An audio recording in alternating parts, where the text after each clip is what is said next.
A racist cop stops a calm black man, unaware he's a retired Navy admiral. What unfolds next is a shocking clash of power, justice, and ultimate karma you won't believe. The morning sun poured through the large glass windows of a quiet cafe on the corner of Maplewood Street, casting soft golden rays across the polished wooden floors. Admiral James Carter, retired, sat at a small table near the window, a steaming cup of black coffee in his hand and a well-worn book resting open before him. His tailored blazer, crisp white shirt, and neatly combed silver hair hinted at a man of discipline and stature, yet his demeanor was casual and unassuming. The cafe buzzed softly with murmurs of conversation and the gentle hum of an espresso machine. It was a routine James had come to cherish in retirement, a stark contrast to the high-stakes missions and roaring seas of his past. Outside, a patrol car idled across the street, its lights off, blending into the suburban backdrop. Officer Craig Daniels, a middle-aged man with a neatly pressed uniform and mirrored sunglasses, watched the cafe intently.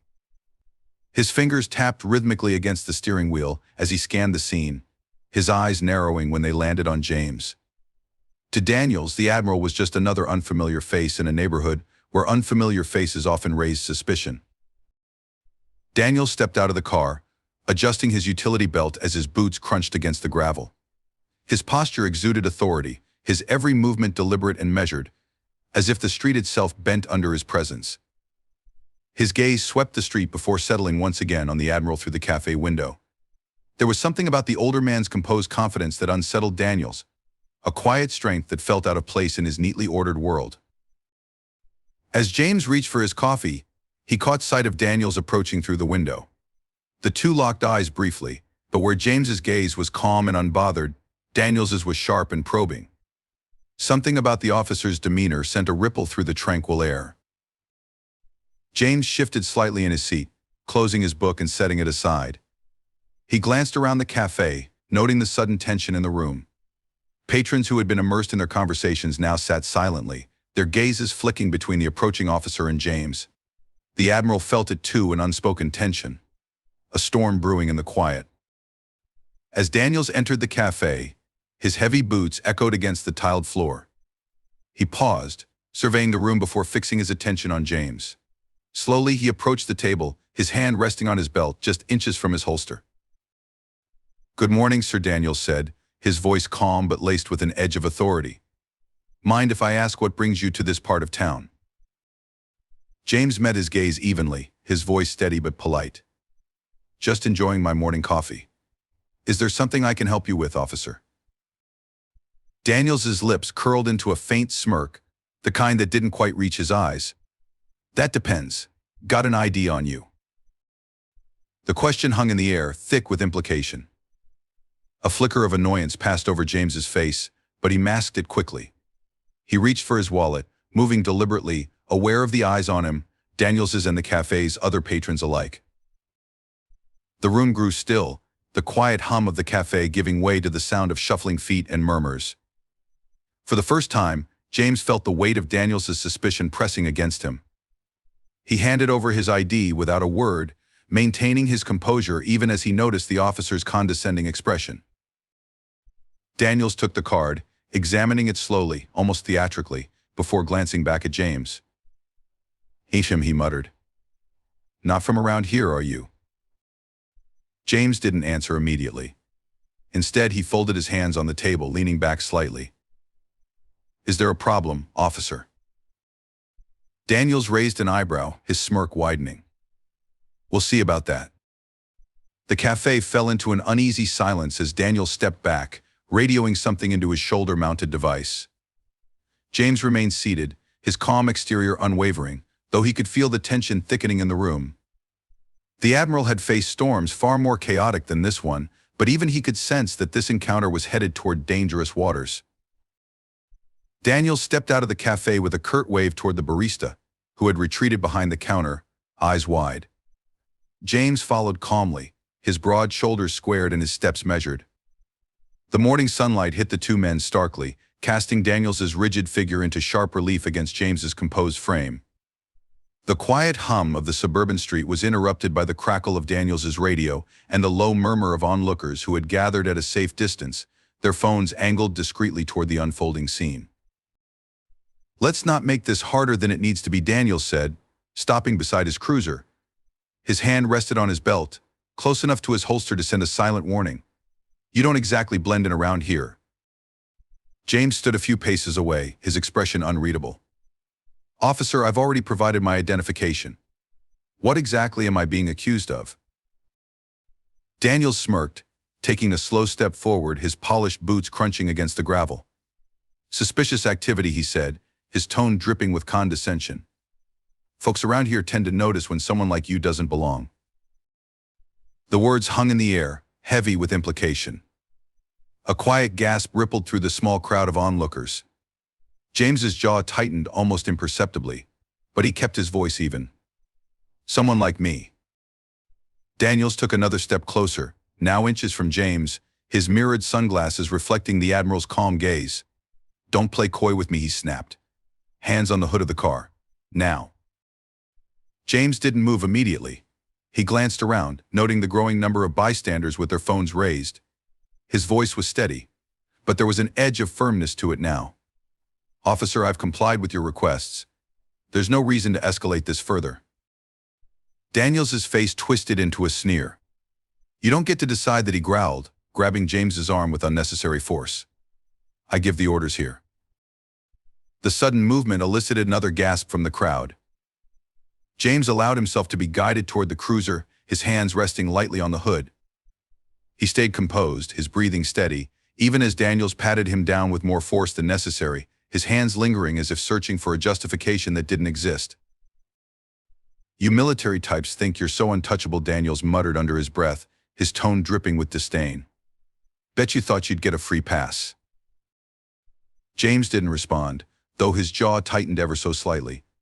His silence seemed to infuriate Daniels further. Answer me, Daniels barked, slamming his hand against the hood beside James's outstretched arms. What are you hiding? James turned his head slightly, meeting Daniels's gaze with a calm intensity that made the officer falter for a split second. Nothing, James said evenly. And you know it. The words were simple, but they carried a weight that seemed to cut through Daniels's bravado. The officer's face flushed, and his hand instinctively moved toward his holster. The crowd murmured louder now, their concern evident. Is this really necessary? A voice called out from the sidewalk. It was a middle-aged man holding a toddler in one arm and a phone in the other. He hasn't done anything wrong.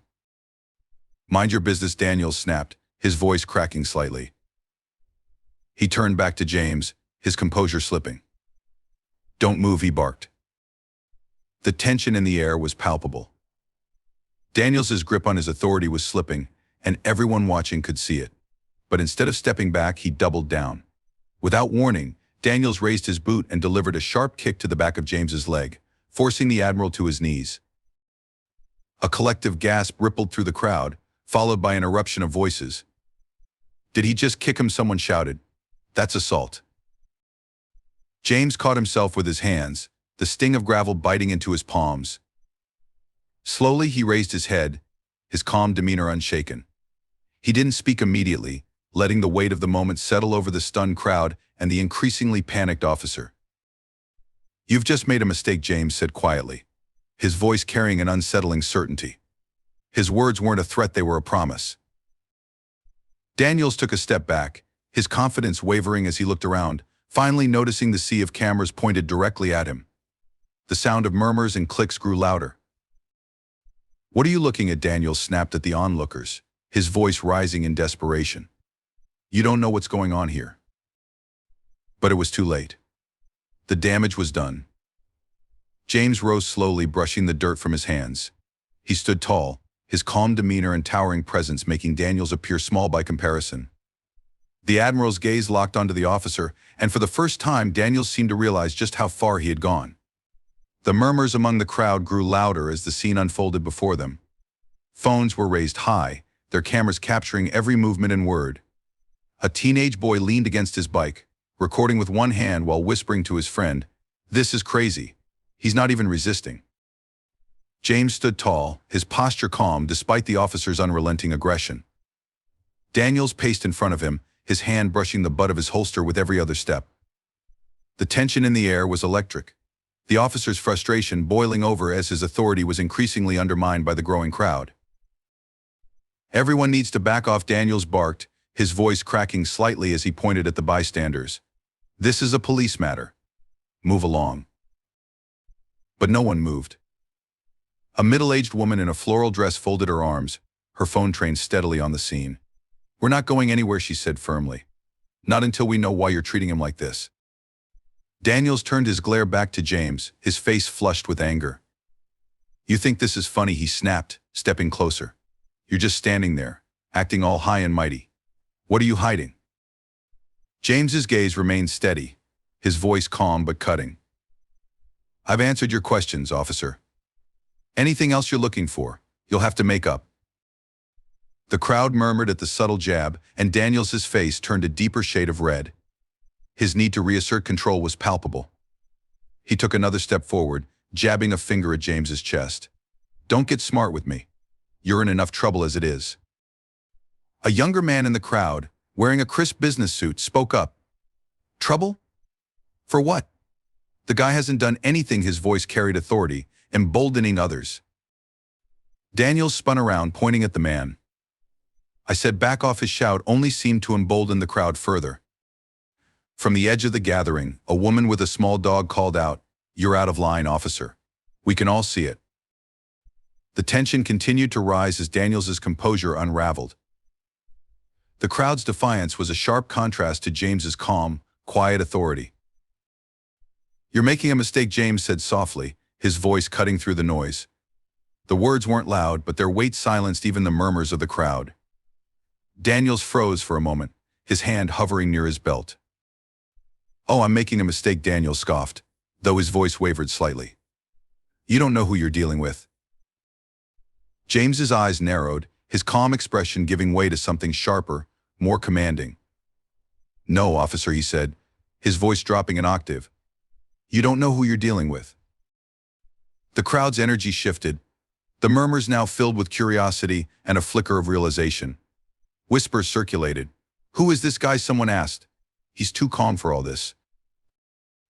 Daniels, too blinded by his need to assert dominance, ignored the growing unease around him. He stepped closer to James, lowering his voice to a growl. "You think your little crowd here scares me? You're just some washed-up guy who doesn't belong." James tilted his head slightly, his calm expression returning. "You're doubling down on that mistake, officer. I'd reconsider if I were you." Daniels barked out a laugh, a brittle sound that betrayed his nerves. "What are you, a lawyer? Think you can talk your way out of this?" James remained silent, his eyes steady and piercing, and for the first time Daniels faltered. He glanced toward the crowd, now larger than before, their faces a mix of defiance and suspicion. A teenage girl whispered to her mother, "He's got that look, like someone important." The officer's desperation became evident as he tried to regain control. He reached out and grabbed James's arm roughly, attempting to shove him against the car. The Admiral barely moved, his sheer presence alone enough to make the maneuver look clumsy. "You're really going to regret this," James said again, his voice unshaken. His words weren't a threat, they were a promise. A deep hum of an engine interrupted the tense standoff. The crowd turned as a sleek, black SUV with tinted windows slowly pulled up to the curb. The murmurs grew louder, curiosity rippling through the onlookers. "Who's that?" someone asked. Daniels barely glanced at the vehicle, his focus still on James. But the Admiral's gaze flicked to the SUV, his calm demeanor betraying the faintest hint of satisfaction. The doors of the SUV opened in unison, and two men in tailored suits stepped out. Their movements were purposeful, their expressions unreadable. One carried a briefcase, the other adjusted the cuffs of his jacket as he approached. The crowd parted slightly, their whispers intensifying. "They don't look like regular cops," someone muttered. James stood straighter, his shoulders broad and imposing, as the two men approached. Daniels hesitated, his grip on James loosening as he turned toward the newcomers. "Who the hell are you?" Daniels demanded, his voice louder than necessary. The taller man stopped in front of James, his expression unreadable. "Are you all right, sir?" he asked James, his voice calm but carrying an edge of authority. James nodded slightly. I'm fine. For now. The tension in the air was suffocating as the shorter man stepped forward, opening his briefcase. He produced a sleek black folder and flipped it open, revealing a badge that glinted in the sunlight. Department of Defense, he announced. His voice was sharp, cutting through the chaos like a blade. The crowd gasped audibly, their murmurs turning into exclamations. Daniels' face drained of color as he stared at the badge, his confidence crumbling. James turned his gaze back to Daniels, his expression unreadable. Still think I don't belong, officer. The taller agent gave Daniels a long, unblinking stare, his calm demeanor radiating an authority that silenced even the murmurs of the crowd. He gestured toward the badge he'd displayed moments earlier. Officer Daniels, you're done here, he said coldly. Step back. Daniels' jaw tightened as he glanced nervously at the growing crowd, their phones still recording. His bravado flickered like a dying flame. You can't just walk in here and... I suggest you stop talking, the shorter agent interrupted sharply, his voice cutting through the officer's protests. Because every word you say from this moment forward will be used against you. Daniels' face flushed as he opened his mouth to argue, but the taller man took a deliberate step closer. You assaulted a retired Navy admiral in broad daylight, the agent said, his tone laced with contempt. And in case you haven't noticed, there's an entire street full of witnesses who captured it all on video. The crowd erupted into scattered cheers and shouts of agreement. The weight of the statement hit Daniels like a physical blow. His eyes darted toward James, who had stepped to the side, his composed presence now impossible to ignore. Retired, what Daniels stammered, his voice barely above a whisper.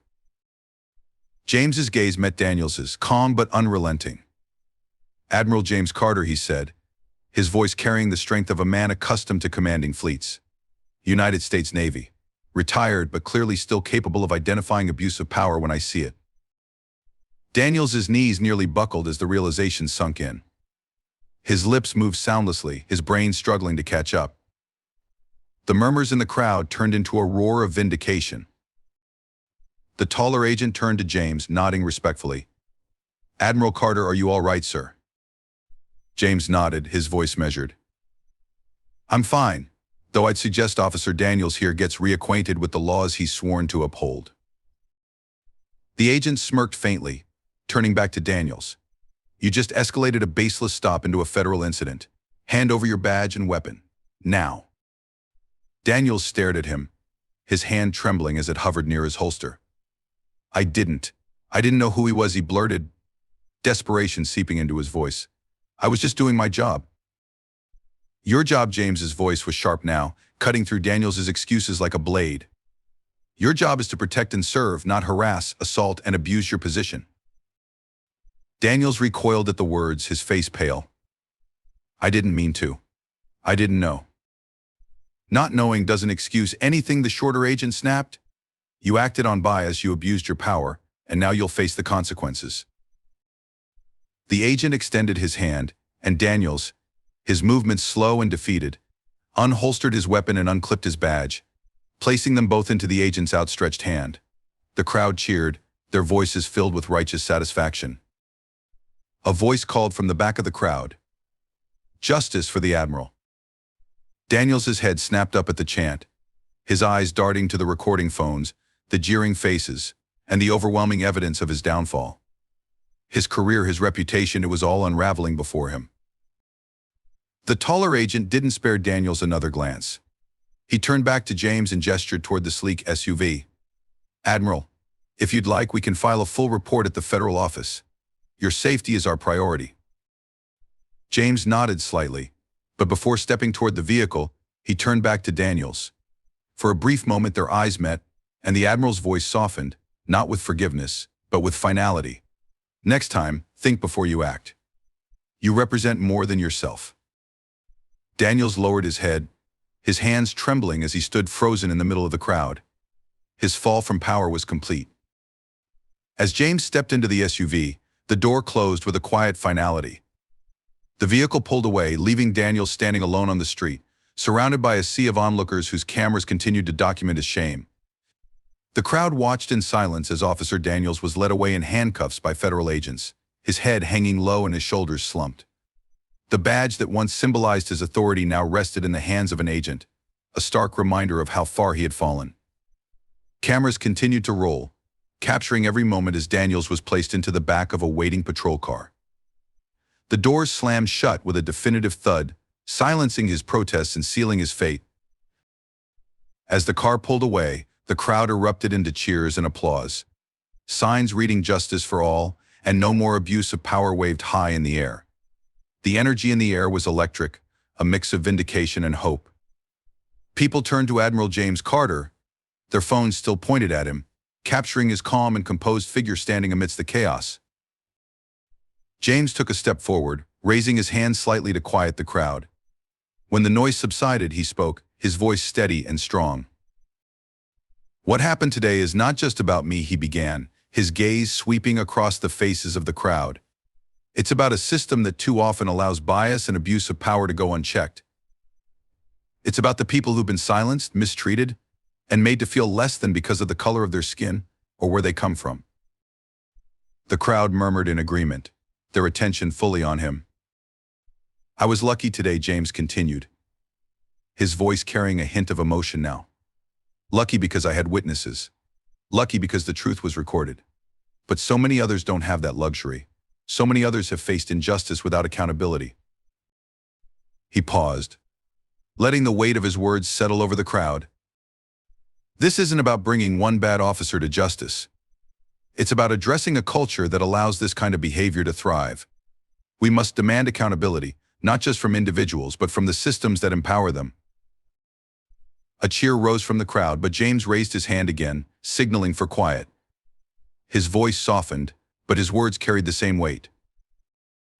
"Justice isn't a privilege, it's right. And it's up to all of us to make sure that right is protected for everyone." As he stepped back, the crowd roared in approval, their chants of justice for all echoing down the street. People approached him, shaking his hand and expressing their gratitude, but James remained humble, deflecting the attention back to the larger issue. Hours later, as the sun set over the city, James sat quietly on the steps of his home. The events of the day replayed in his mind, but he found solace in the knowledge that the truth had prevailed. His phone buzzed with messages of support from friends, former colleagues, and strangers who had seen the video. Among them was a message from an old Navy comrade: "You've always stood tall for what's right. Proud to know you." The ripple effects of the incident were already being felt. Local news stations reported that the police department had announced an internal review of its practices and planned to implement mandatory anti-bias training. Community leaders scheduled town halls to discuss systemic reform, and the viral video continued to spark conversations about justice and accountability nationwide. As James looked out at the darkening horizon, he allowed himself a small smile. Today was just one battle in a much larger fight, but it was a victory nonetheless. Justice had been served, not just for him, but for everyone who believed in the power of accountability. And in that moment, James felt hope, a hope that resonated far beyond his own story, inspiring countless others to stand up and demand a better, fairer world. Justice isn't just about one person, it's about fixing the systems that allow injustice. Admiral Carter's calm strength reminds us all to stand tall and demand accountability. If this story inspired you, like, share, and subscribe to keep these important conversations alive. Together, we can make a difference.